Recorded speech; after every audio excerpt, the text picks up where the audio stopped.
I really had a steely mentality from the beginning because I knew I moved for a purpose. I wanted to build on a dream with a lot of hope, but also recognizing that it might not go our way, and you might take a path that might not get you to the very top. But ultimately, with a few twists and turns and a little bit of good luck and hard work, we persevered, and I was able to win a Grand Slam when I was 17 years old and really build from that. It took me a little bit of time to adjust to kind of fame and getting my confidence and performing week in, week out. But it was a beautiful journey. Oh, and speaking of the journey, the International Tennis Hall of Fame, that is quite the accomplishment there. And you were introduced by Serena Williams. Yes. You guys have had this interesting relationship back and forth. Talk a little bit more about it and how that relationship has evolved over the years as women. Well, I had some of the toughest matches against Serena, and she was the ultimate competitor. I got to become a better player because of the level that she performed at every single day, and I had one of my biggest victories in my career at Wimbledon. I also had some of my toughest losses against her, so we went through a lot. And I, when the Hall of Fame called and said, is there someone that you'd like to introduce you on stage, she was the first person I thought of because of our rivalry, because of the respect we have, and everything we've gone through. What I love about you two is your competitive edge. Yeah. Everyone knows you for it. You even had this name tag along with you, the Ice Queen. Yes. Now, what was your first reaction when you heard that? Yeah. Well, I pumped my fist from a very young age. Like, I had a very steely mentality. I was focused, and I was on a different path. The truth is even when I trained at, academies with many other children, I recognized that I was like the odd one out. I would train extra hours. I would get extra attention from coaches. I played every single tournament I could. Like, I was the first one in bed at night, the first one awake in the morning. So I knew from an early age that I had a goal. Like, I was there to do something different and to be a champion. Whether that would happen or not, who knows? There are no guarantees in life. And I like the idea of being different. I now have a mother of a 3.5-year-old, and, I see a little boy who wants to be part of the pack and with his friends. And sometimes I think, well, I want to encourage him to be unique and find things that makes him stand out and not be discouraged, to appreciate things that make you different.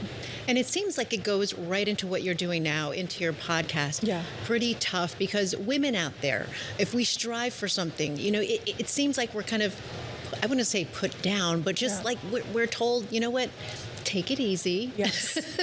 Is that the reason behind how you started this? Yeah, so I've been working on the podcast Pretty Tough for many months with Vox Media, and the idea really resonated, well, first of all, with so many of my mom friends, like coming off of careers, having children, and always being identified with one thing and one trait. And from a young age, I was identified with that fist pump, like the steely mentality, that I was cold, and then I'd go into a boardroom and I'd have an opinion, or I'd have a joke, and someone would say, oh, well, you have a sense of humor. And so I always found that you were identified with one or the other, and you had to soften your filter for whichever identity wasn't appreciated as, part of your characteristic. And so when I spoke with my friends and I was building the concept, it really resonated with a lot of women, and this podcast is for women, by women, and I now get to sit and ask questions, which was, How is that? I had to unlearn and learn, and I love preparation. That's what I did for my entire career, and now I get to learn about incredible women, and hopefully we can draw these wonderful lessons from these amazing females. Who are some of the women that you plan to speak with, and what are some of those stories that really resonated with you? I want the stories to be honest, to be authentic. I want to hear the story before the success, because we all see someone accepting the Oscar, and we think, we launched Pretty Tough with Zoe Saldana, and she speaks about the Oscar, but the moment until that point is.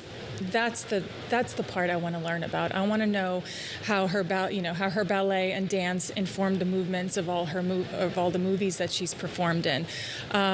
Aging, what is it like to be a mom? What is it like to have guilt as we navigate careers and motherhood and all the things that society throws at us? And honesty is the first thing that I want the conversations to have.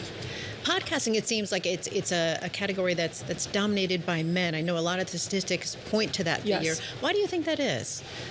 I mean, I consume podcasts that are hosted by men, and I think there are phenomenal podcasts that are hosted by men. But I do think there's a lot of room for female-hosted podcasts. And when I think of Kara Swisher and Mel Robbins, these are icons in the field.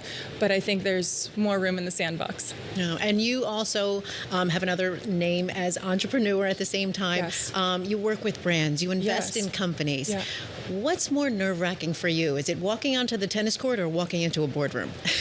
Well, I've appreciated walking into a boardroom because it's a different it's a different energy, and there's no match point feeling, when everything's on the line in that meeting, or that tennis court or that arena. I love the teamwork, that business. I feel like so many of the lessons that I learned through my career I get to apply to the boardroom. But coming in and speaking with Co-Fertility or Amulet or Tonal or Therabody, all the brands that I've been fortunate to be a part of, Bala Bangles, and just feel like I can participate and incorporate some of the ideas and the education and knowledge that I've learned along the way. And what does a win look like for you today? A win is when my son is happy, when I'm with my family. I spent 28 years on the tour, training, day in, day out, and it's been nice to have a zoomed out view of that. And now I'm invested into the podcast space. I'm competitive. I have a competitive spirit, and I want to do it right, and I want to do it well. And so I'm pouring all my time into it to make sure that I have quality content to produce for the audience.